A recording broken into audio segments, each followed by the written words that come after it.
Opening up. Here we go. Woohoo! Ready to roll. And here we go. 9 o'clock. Super excited. Look at there. 12 o'clock. Time to rock. Yep. It's 9 o'clock. Eric, you're back. Good to see you. Welcome. Thank you. Welcome back. Nice. And Eric, I did do a shout out about the trip to Thailand on the horizon. So Oh, okay. super excited about that. Good. Well, I just got back and we finished up the conference room, so it's all ready. Well, it's partially finished, but the AC's in. That's the important part. Oh, that is important. Yes. Mhm. I think we would enjoy some AC. Yes. Yes. Awesome. Look at everybody jumping in here. So good to see everybody. Oh, Kim, you're muted. Wow. I am. Good That's morning. exciting. You hear my dog in the background. She has to echo. That's right. That's right. So she hears me get excited and she has to echo me. So I'm sure a lot of you can understand that. Hi, Carolyn. How are you? How many people? Hi, Jim. Bill, good to see you. How many in the chat, if you guys can put how many, who's going to the conference next weekend? Or give a thumbs up. Woo. Looking forward to it.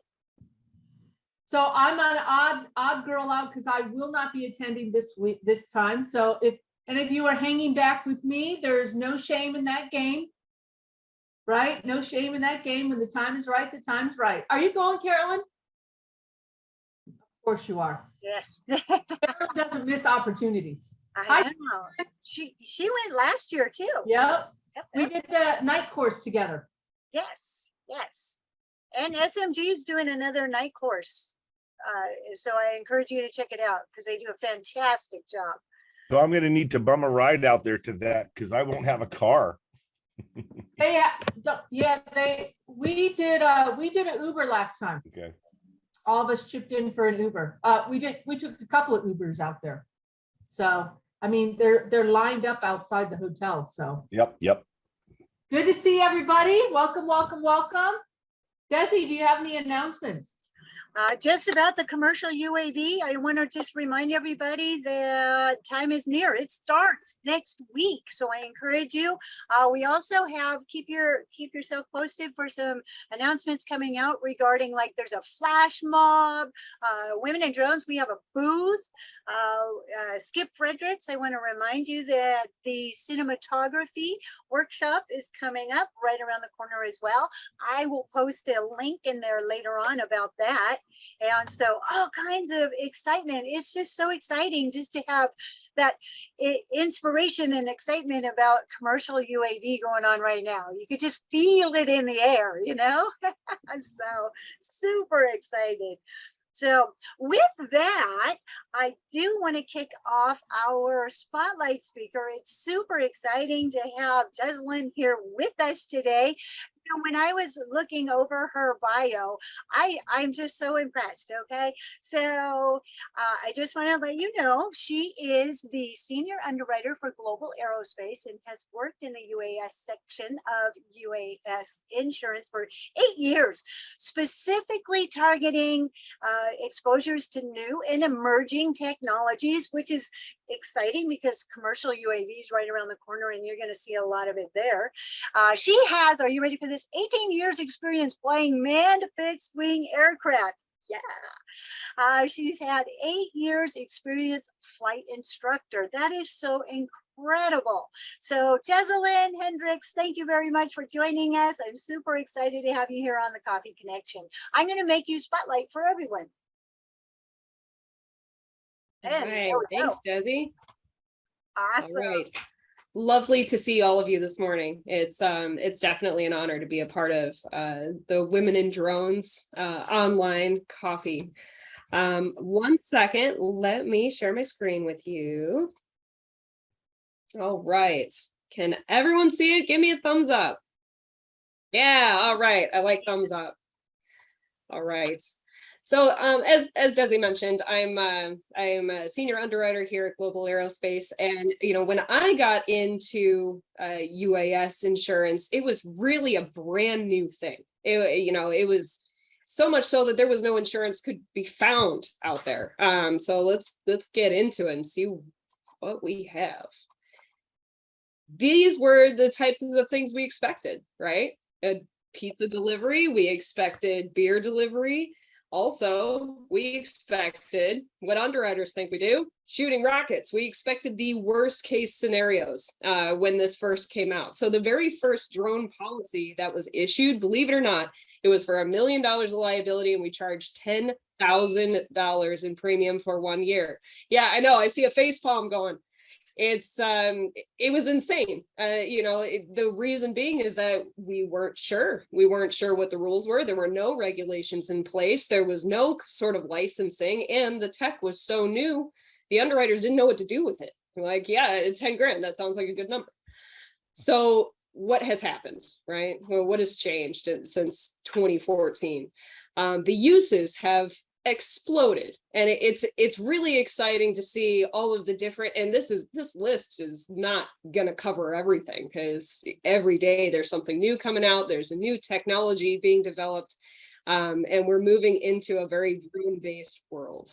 So, and all of you are a testament to that, absolutely. So from an insurance standpoint, we looked at it. Well, we've got two different policies that we had previously. You had a product liability policy where, we're insuring corporations, we're insuring their manufacturing, their selling, we're insuring the aircraft liability side. So from the two of those, we're like, okay, we can come up with something, right? Because a drone, it's liability, it's flying, but it's also a system. So we have to look at it from both perspectives. And at the time, we're like, oh, the development, okay, it's only a drone, it's a small toy. Absolutely not. The consideration of, okay, well, what if it flies into, an air carrier? What if it gets adjusted into an engine? What if it hits something? It became a real concern. So moving on, you all know this rule. This is kind of a flash from the past, but what I did want to point out to you is that there are no insurance requirements that are actually required by the FAA, which is kind of weird, right? Considering how concerned they are about ingestion, there was no requirement. So what happened inevitably?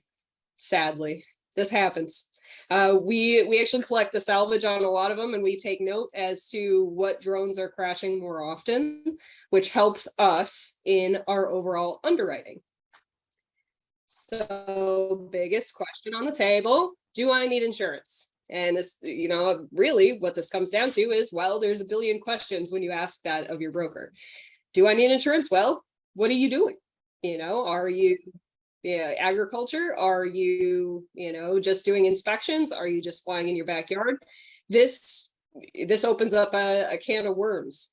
Like, well, what exactly are we looking at? So from an underwriting perspective, what we've developed is, of course, there was the need for liability. That's the most basic insurance that you're going to want. This covers protection on third parties. So you damage someone else's property. We saw $1 million of liability. A couple of years ago, it went up to $5 million, but was pretty standard. We've seen all the way up to 50 million and 100. So it depends on your operation. It depends on, if you're just in your backyard, you're not going to need that much. So really it's tailored to you, and that's what makes it a specialty. But what we have seen is that the customers and their contracts are generally determining what needs to be purchased. So what is your operation? How risky is it? And what the contract requires. The next piece is physical damage. This came about right after, in that 2015 range, 2016 range, we started offering physical damage coverage. And back then, again, we didn't know what to charge. So at first it was really cheap, right? Because we had $1,500 holes. Okay, we'll charge whatever just to get something on the books. And then as those crashes started to happen, incidents started to happen, we wanted to make sure that, you weren't paying too much for your insurance, because otherwise it's not affordable for you to purchase it. But at the same time, we need to make sure on our end that we have the proper collection of premium to pay for the claims and pay them when we need to. Things that have developed too is not just the hull or the physical damage to the aircraft itself, but also the payload equipment. So this has been probably the biggest concern of late, because LiDAR equipment is very expensive. And and a lot of people want that covered, especially if their drone flies away. Also the ground equipment.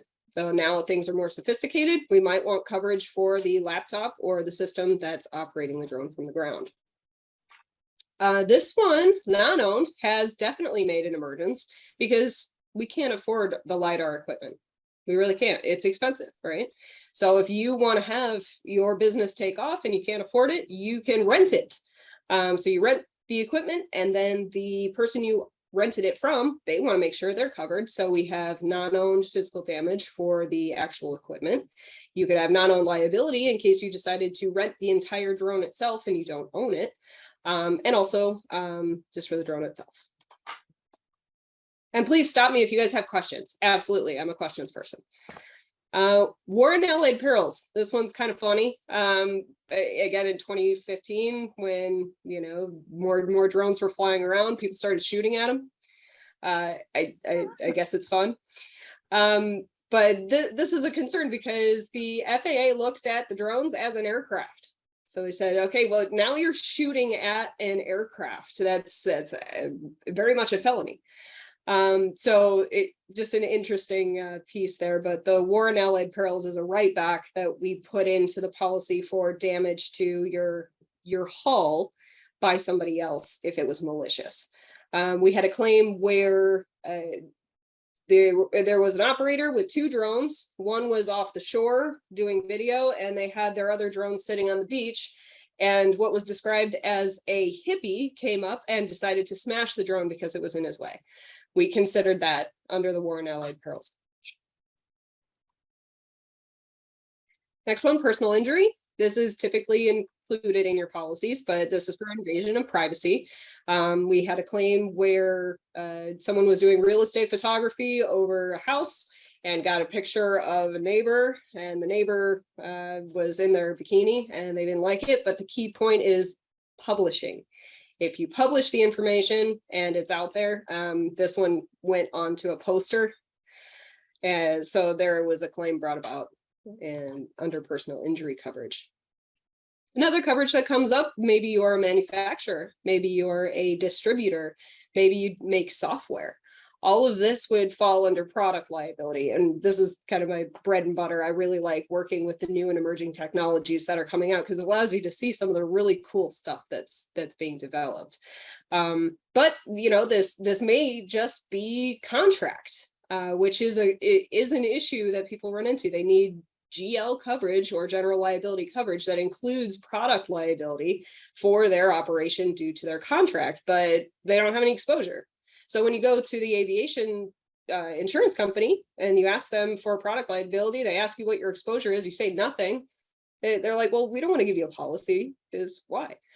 But we recognize that Global Aerospace recognizes that if it's just for the terms of your contract, we understand that some people can't be swayed to understand that you don't have any exposure and therefore don't need it in the contract. Moving on to contractual liability, which is also in your policy. Claims against you based on the contract with that other party. But the main thing I wanted to bring up here is additional insured. A lot of contracts require you to add the entity as additional insured to their policy. And I want you to make sure that you understand that that adds them to your policy. So any exposures that they may have may result in a claim that's brought against you. So the UAS, in order to fix this problem, because there would be a lot of endorsing, you have a lot of projects that you work on, you work with a lot of people. We made a blanket additional insured endorsement that works with anybody you're working with. It's endorsement number 1. It's the first one, it's most important. So we want to make sure that you're covered in the case that you need to add somebody as an additional insured. And insurance is always worth the premium because we defend you if you need it. That's really the goal. So what does Global Aerospace do for you? We have a dedicated team, UAS team that since 2014 has been working around the clock to make sure that you have what you need, certificates, policy documents, invoicing. But what has changed since then, we've added a portal, which allows the broker to go in and make changes without even talking to an underwriter. This is speedy service that we're going for. We really want you to have what you need. I've got a funny picture there, if you can recognize it. We go to lots of drone shows, and this was a display item that we used to have, where it's just a box of crashed drones. It's just, and when it was really comical to put it back together, because you got to jam everything back together. So it was kind of funny. But we have our team. We love going to the shows. Next week, John Lyman is going to be. He's my coworker. He's going to be going to the show, so be sure to say hi to him. And dedicated loss adjusters. That was the last point. We have claims people that are specifically trained in aviation, in UAS specifically. So they know what they're looking at and they're ready to jump on your claim for you. We also offer continuous training and development. We have lots of articles, and we're always coming out with new information, and Dart Drones, Fireside Partners, anything to help you out. So if there's a new company that you think would be a good partner for us, please tell us. We're very much engaged and want to keep you all where you need to be. Here's a picture from our website. Please go there, utilize the information. It's free, absolutely free. But you say, hey, Jess, I don't need all that coverage. I'm just flying in my backyard. We also have an option for on-demand coverage, Verifly by the hour. It's an app that you put on your phone. You just, you're on the spot, you buy the insurance, and usually about $10 an hour. It's pretty easy. Here's what the app looks like. Really easy to use. So where does this go? Where do we go from here? This is a very old photograph from the NASA website, and you can even see it seems outdated. We've gone further from here. Absolutely. But where does this go?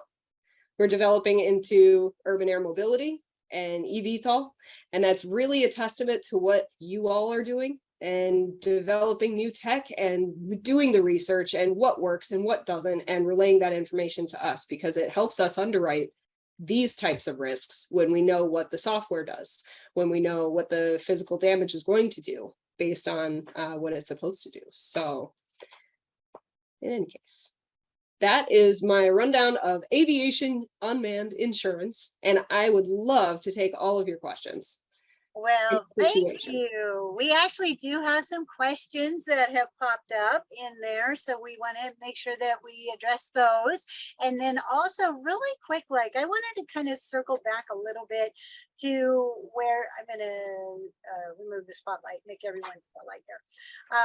You had mentioned, going to commercial UAV, and then also talking about the broker. And so I would like to also kind of segue into Rob here, who I know has some great input as well, and is going to be at commercial UAV. So Rob, I'm going to go ahead and give you a spotlight for just a minute. And can you share a little bit about your take on the insurance and women in drones and the connection there? Yeah, sure. Thank you. So we, I've come from an aviation background. I used to work at JetBlue as an analyst, and then I got into aviation insurance because it sounded more interesting. But anyway, I partnered with Global Aerospace a few years ago, specifically with one of Jessalyn's colleagues, because Global Aerospace has a very, very robust policy offering. The policy is very broad coverage. It fulfills a lot of contractual needs with ease, and the pricing is very fair. So big shout out to Global Aerospace. They've been a great partner, and they offer a lot of resources. I also did just want to touch on maybe very quickly as a blanket statement to the group. As a broker, I transact a lot of this business, right? I work directly with Global Aerospace. We manage the portal for women in drones. We work in that capacity answering questions. And I think probably the most common question I get is around on-demand coverage through Verifly or if someone should purchase an annual policy. And I think it really just comes down to how much you're flying. So if you're flying fairly infrequently, the Verifly is a super economical option. It's really good if you're just doing a handful of contracts a year. Whereas the annual policy that we offer through the Women in Drones portal is if you're flying a fair amount. If you're doing a lot of jobs, it's a lot easier and faster and ultimately less costly if you have that policy, but you have to be flying a fair amount to get it, to make it make sense. Anyway, I didn't want to take too much time because I know we got a lot of questions here. But, Awesome. that's all I awesome. wanted to Thank say. you for the clarification there. Yeah, Awesome. So yes, we do. We have questions. Sheila has just been going at it here in our chat. Her first one, and I don't know, Jess, if you can see them as well, but her first one was, how do we get coverage if our drone is stolen? I've got coverage in New York, but this part is not covered. It's interesting to hear. I would consider that covered under our policy, especially from a hull, maybe a hull war potentially. Yeah, just pick up hull coverage, physical damage coverage to your drone, and that should cover you. Not in New York. Really? Uh, Interesting. I I'll don't have want to to talk take that about it. question back and find out why. Because that's Yeah. very strange. Yeah, it takes weeks to get a response from the specialty broker that we had to find. So I don't even know where they are. But yeah, it's anyway. Yes. Yeah, should be covered. I agree with Jessalyn.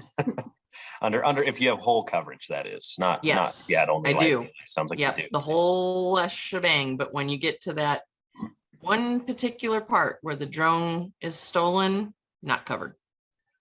So I don't understand why. Not to go down the rabbit hole, but is it a global aerospace policy or is it on different paper?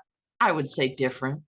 Okay, Yeah. maybe that's why. And that's part of what I just very briefly mentioned is, I mean, there's a handful of aviation insurance companies. They're all very good, I would argue. But we at Morton and Company for Women in Drones specifically selected Global Aerospace in part because of the broadness of the coverage. We think the price is pretty similar to anyone else, but the coverage tends to be much broader. So I can't say for sure, oh yeah, it definitely would have been covered if you'd been with us, but I do think that's something that should be addressed in a policy.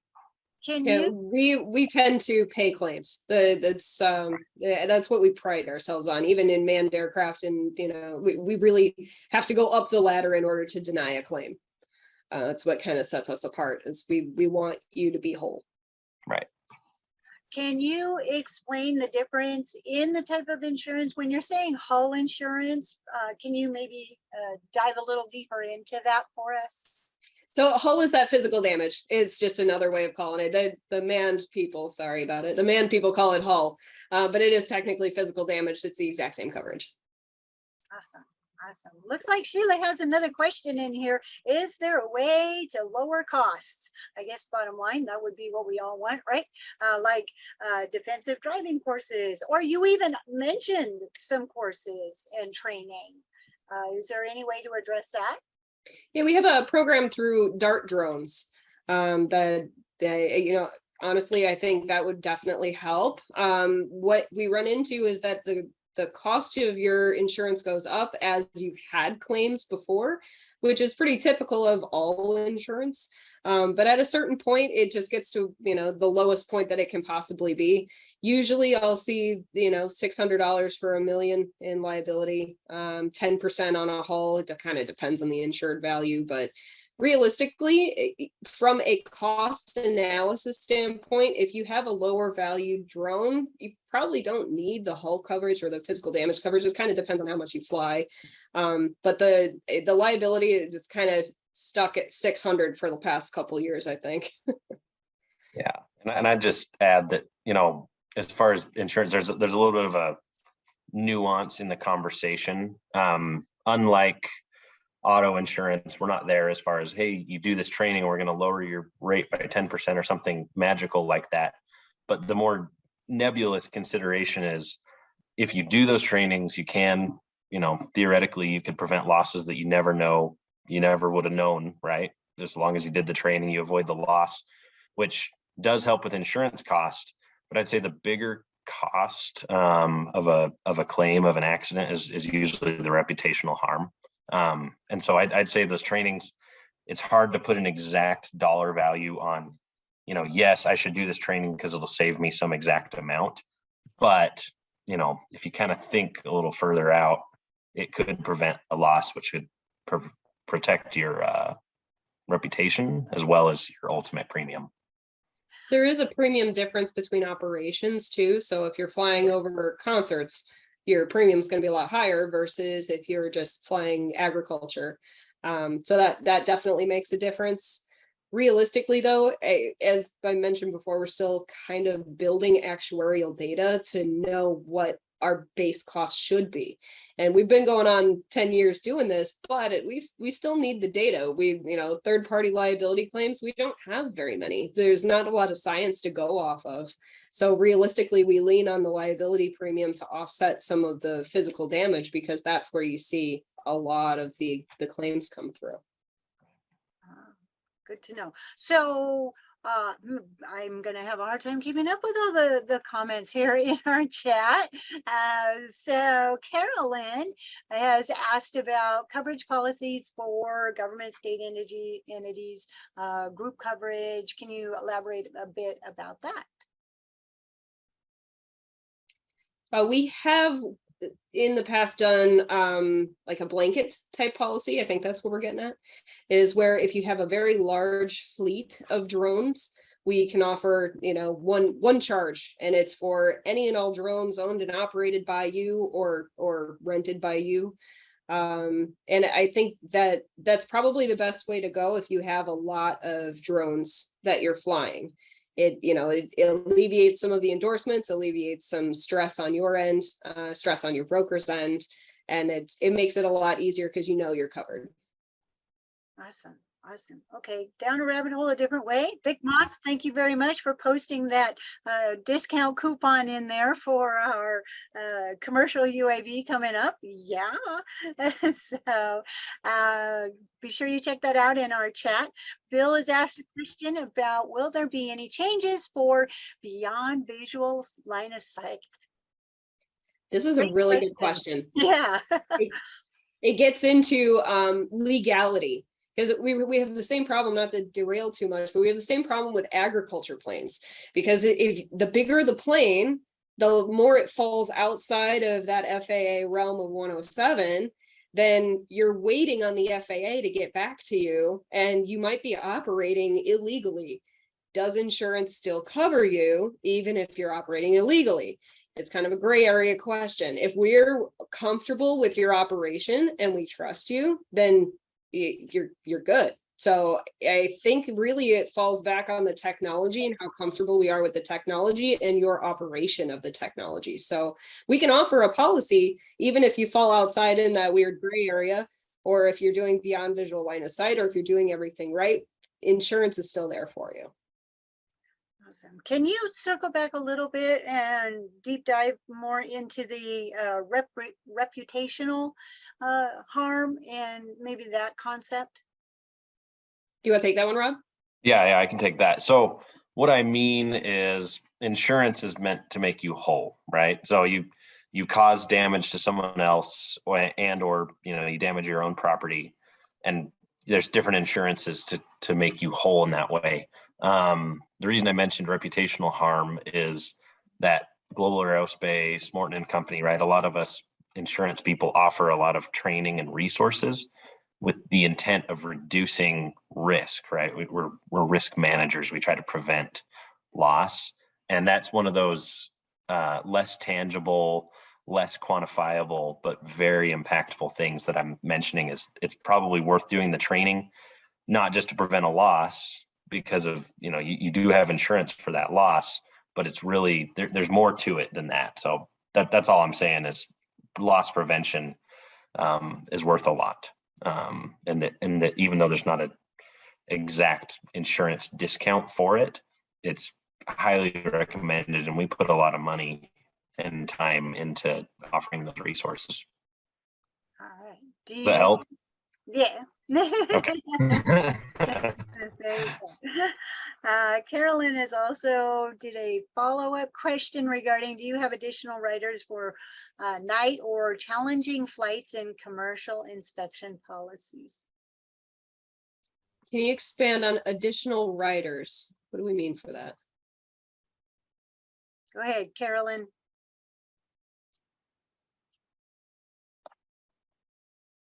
You could unmute if you like, Carolyn. I just want to add, if we're going to be doing nighttime operations, do we need, a separate, secondary policy? Good question. Absolutely not. It's the same policy, whether you're, night or day. We intend to cover you for your operation. Thank you. Okay. Does general liability or whole coverage cover shipping costs? Never know if I need to add the coverage when shipping with FedEx and such. Great question.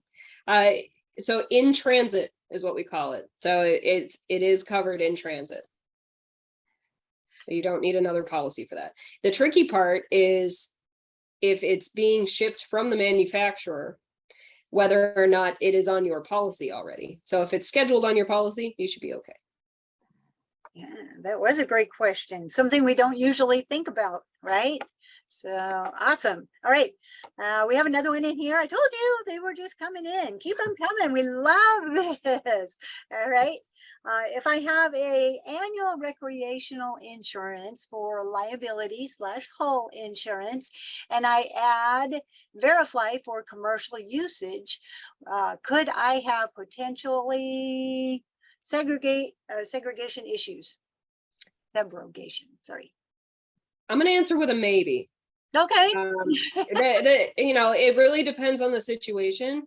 But if you have an annual policy already and you use Verify to supplement it, realistically, if it's global aerospace, you're not going to run into any issues because we see that it's the same policy form, it's the exact same people that are going to be handling it.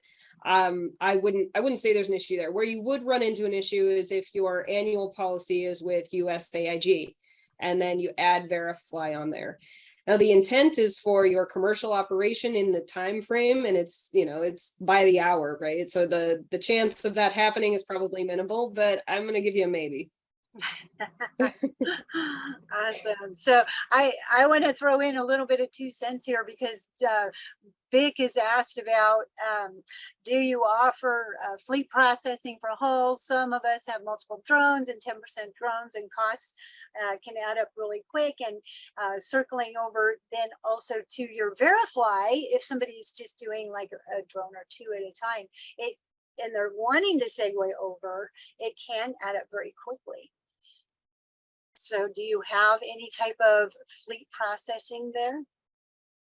We have done that in the past, especially if it makes sense. So if you have a very large fleet that changes all the time, we're more inclined to do that.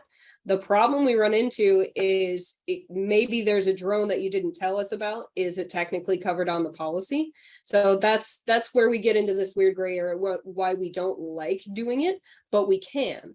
And we've done it before in the past, especially if it makes sense, because we don't want to keep endorsing as much as you don't want to keep endorsing. So. Awesome. I remember back in the beginning how Verifly was like the only option for on-demand insurance. And so it's so great to see the industry just expanding in that way and having other options available, right? So, absolutely. awesome. Yeah.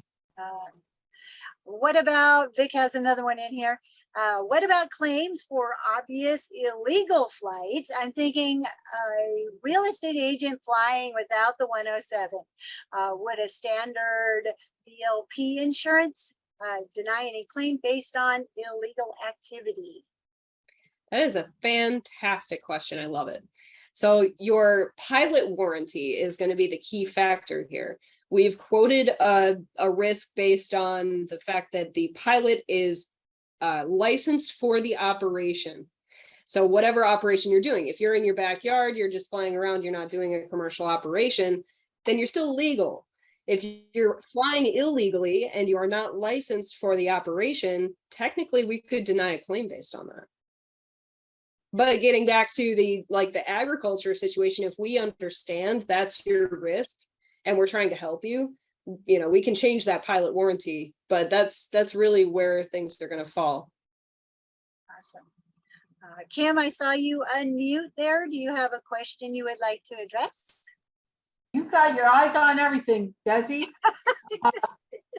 Yeah, what about so I have a drone flight school, and most of the clients they come in, they bring their own drones and they're insured. If I get, we're getting more and more, it's so interesting because, there's so many seasons and stages in drones. Like it just is, so much different. So right now, a lot of calls that I'm getting are people that already have had drones. Maybe they got them during COVID. Like a lot of people adopted dogs during COVID, right? And they cleared out the shelters, right? And then everybody had to go back to work, so on and so forth. So they don't have time for their drone. So now they're like, oh, I want to get my drone out of the closet and start flying it. So, could I recommend them verify? Because I want them to have insurance when they come in. And second of all, would they be able to get hull insurance on their drone for that hour? So I don't believe Verify does hull. Rob, correct me if I'm wrong. I think so. I don't think so. And for that very reason is for $10, we just can't justify the cost of a $1,500 drone or whatever it ends up being. I would think that it would be something extra. Yeah, it would be extra premium. I don't think it's offered right now. It's definitely been discussed. But what the cost analysis kind of runs out for the hourly pricing. But if they want to just do liability, absolutely they can. And they can also add you as an additional insured onto their Verify policy for that short period. Yeah, and I'll address one thing there. First off, I don't see that whole coverage is an option on Verify. I think that'd be hard to be profitable with. Yeah. I will say I've got a number of clients with Global Aerospace who have contractors flying on their behalf. I know that's a little different than what you're saying, Kim, but there is an endorsement you can put on your Global Aerospace policy to have non-owned liability coverage, and even non-owned hull if needed. So I would request that they carry their own insurance, that they list you as an additional insured just to give yourself that extra layer of protection.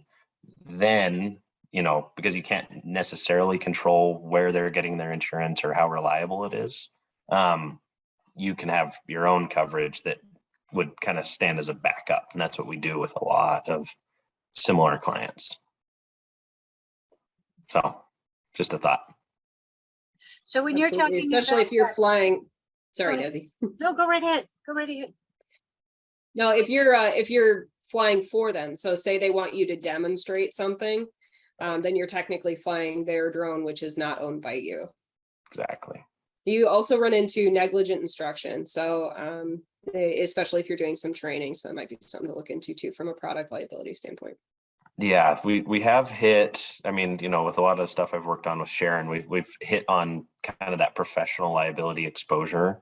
And it's sometimes it's a little hard to go way down that rabbit hole, and I won't now, but the idea is there are other exposures to consider other than liability and the actual, physical damage coverage. And some of those are addressed in schools or whatever your specialty consulting is. There's a lot of different coverages out there for that. Turns up, man.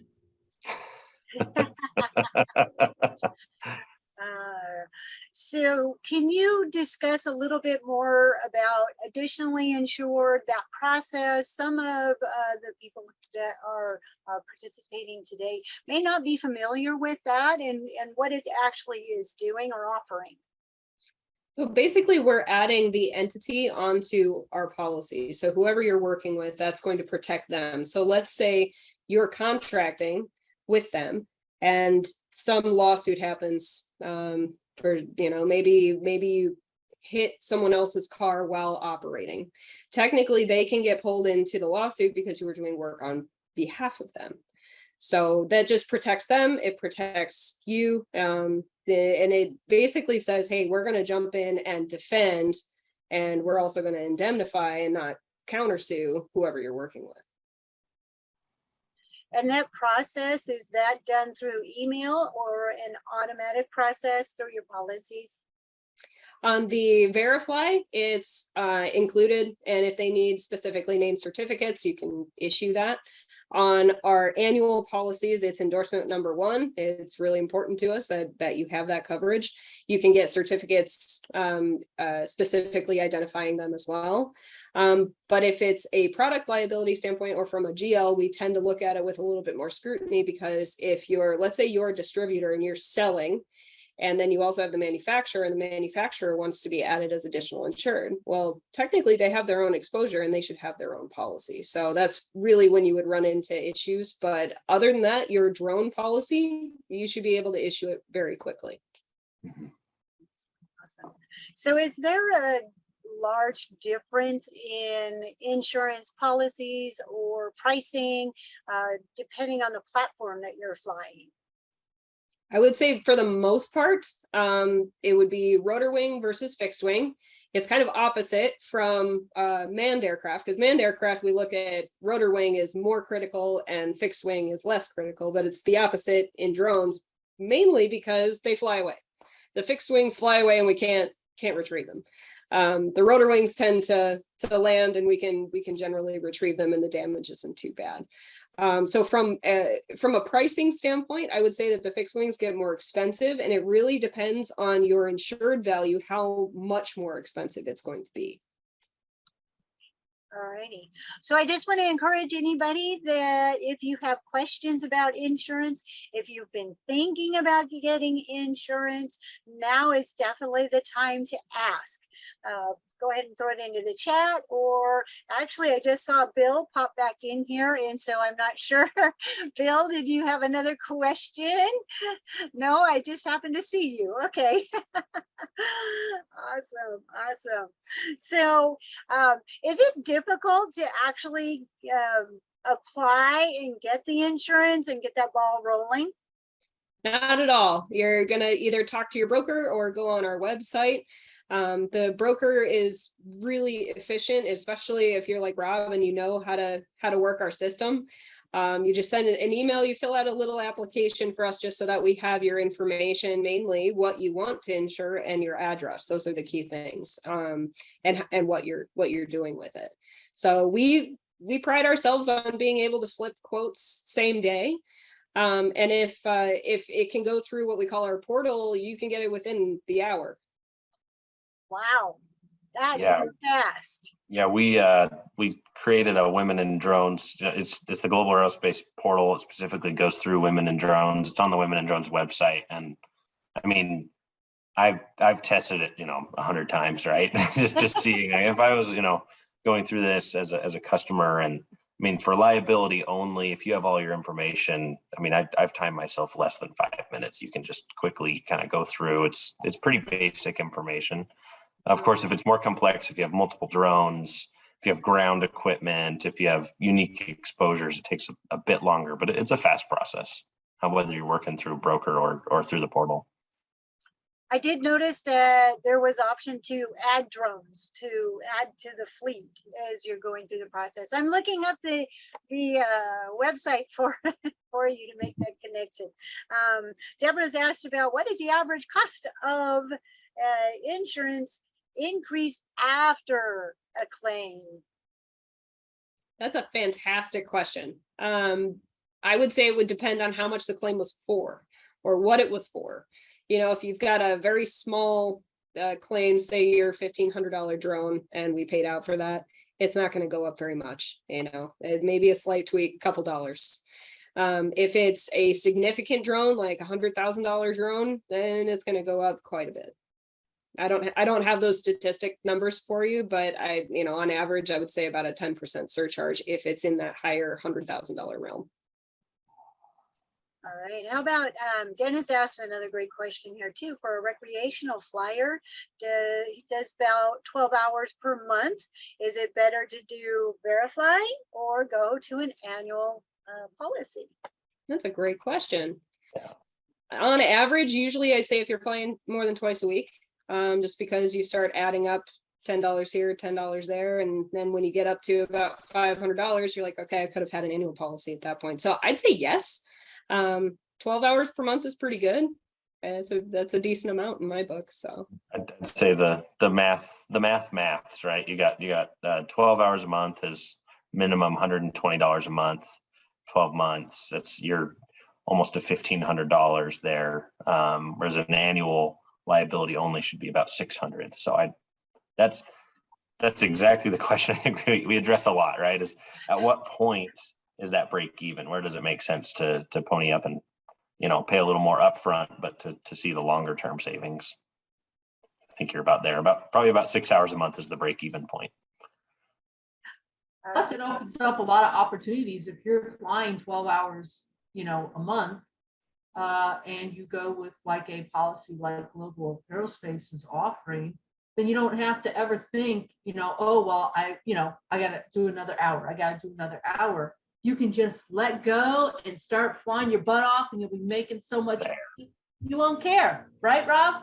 Right. That's kind of, there are, as always, right? There's quantifiable things, there's less quantifiable things. And something that's less quantifiable is the time of going on the app and having that short-term policy and having maybe a little less flexibility in a way. Whereas with the annual policy, you're covered for whatever you're doing all year. So it's a trade-off, right? And the mindset of feeling like a true professional. Professional. Having to say, yeah. Well, like if you're going to get, I know for me, one switchover was, I was doing the Verify in the very beginning, and then the Philadelphia Art Museum asked us to come in and fly a flight for them. And I wasn't, they wanted to have my coverage. And I wasn't going to show them Verify, so I'm like, okay, it's time to pony up and be a big girl and be the leader that they're looking for. Right. So that was the big switch over. And look at me now. So, I say that in encouragement to you all, like, are you serious? Or are you curious? It could be that opportunity to switch you over and fly, like I said, fly for a living. Okay, I say the same thing about drones. When you show up with a little tiny drone and you say, hey, I'm a professional. Sometimes it's like really good to go with a big drone and then just go ahead and throw the little one up in the air, right? Makes you look good, right? Oh, show. Totally, Desi. I say the same thing. I say to my clients, that are thinking of those smaller drones to do business. I'm like, well, if you show up with that, the client might say, well, I could fly something like that. The last thing you want your client to say, right? So yeah, totally. So you're saying show them the Inspire, but fly the Spark. Right, exactly. Exactly. Okay. So, all right, we do have a couple more questions. Vic has one in here about use the fact that you have insurance for your marketing materials. Nice, great tip there. Thanks. Mary had said, I'm a Global Aerospace, will be being a member in Women in Drones to help with my costs. Sorry if she was late to the discussion and we may have gone over it, but there you go. I can address that really fast. This is a big part of the conversation initially, as Sharon and I were putting this together with the Global Aerospace team. Honestly, we selected Global Aerospace because of very competitive pricing and very, very broad coverage, very professional coverage. And then a service aspect, right? Service from Global Aerospace, service from Morton and Company. I sound like a lawyer probably. I'm not answering the question.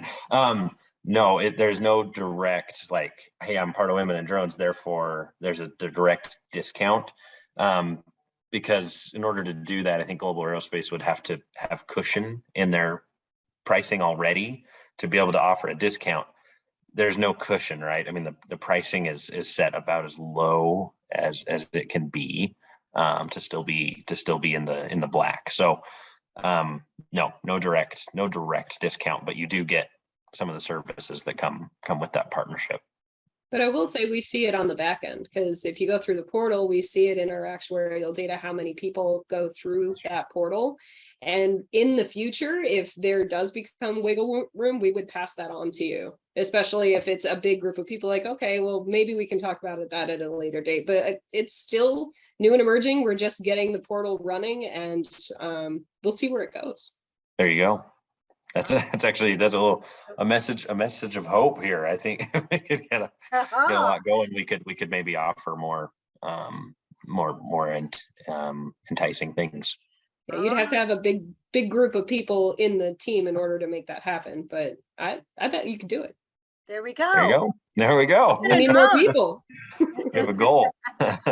Awesome. So Sharon actually posted the link in there for the portal through the website. So I encourage you to reach out, take a look at that and go through the portal, because yes, we want to be strong in numbers, right? Looks like Vic has another one in here about, does Global Aerospace have a regular BPL, for our photography business, or is it just on the UAS side? Yeah, we're strictly aviation company, have been for over 90 years. So we don't do anything outside of aviation, which is the tricky part. Sometimes it shoots us in the foot because we miss out on some business. But I mean, all of our underwriters, not all of them, but a lot of them are pilots. So it's more of a passion industry. So that's why we're very specific on what we cover. Yeah, and I'll address part of the question, Vic, as a brokerage, right? I mean, that's part of our partnership is we view, I mean, there's probably for a fairly sized drone company, there's probably 5 or 6 or even up to 10 different types of coverages. Aviation's obviously a big consideration, but there's, kind of your standard commercial general liability. There's, your office or warehouse or your trailer, some professional exposure, as you've mentioned here. There's a whole slew of other things that different exposures that can be covered in different ways. So that's where we partner with Global Aerospace for the aviation. But there's a lot of other considerations, as you mentioned. Awesome. Okay, Deborah has a big shout out for you. We have Global for 2 separate policies, one for spray and a separate for mapping with drone sensors. Their team is great to work with and they are extremely responsive. We have had great experiences. Woohoo! All right, we love those, right? As they say, grab that one. See if you can put that testimony on the website, right? There you go. Awesome. Oh, well, this is super exciting. And I just love the fact that I know you're going to be a commercial UAV. So this might be just kind of that beginning step for some people, just trying to think, okay, I guess I need to make that step to get insurance. And now they'll be able to reach out to you a little bit farther and then also see you at commercial UAV. And so that'll be exciting to actually talk a little bit deeper as well. So we are kind of getting up near the top of the hour, and I just want to make sure that if anybody has any last minute questions or anything that they might want to throw into our chat regarding insurance, please go ahead and do that. And then while we're getting ready to wrap it up, do either of you have last minute words as far as like encouragement or thought process that you think would be valuable to share? I think key point is just being honest with your underwriter about your exposures. We run into where we have to ask a lot of questions, and if we feel like they're withholding information, or if we need more information, it can make things a little bit tedious. So honestly, we're here to help you. We're not here to, we're asking questions because we want to get you the best price. It's not about, vetting your company or anything like that. So absolutely, we're here for you, and we want to talk to you and learn about your business. Absolutely. And next week, look out for John Lyman, or JT. He will be at the booth. Go say hi, tell him you were on the call. He'd love to hear from you. Awesome. All right, Rob, you have anything you want to throw in there?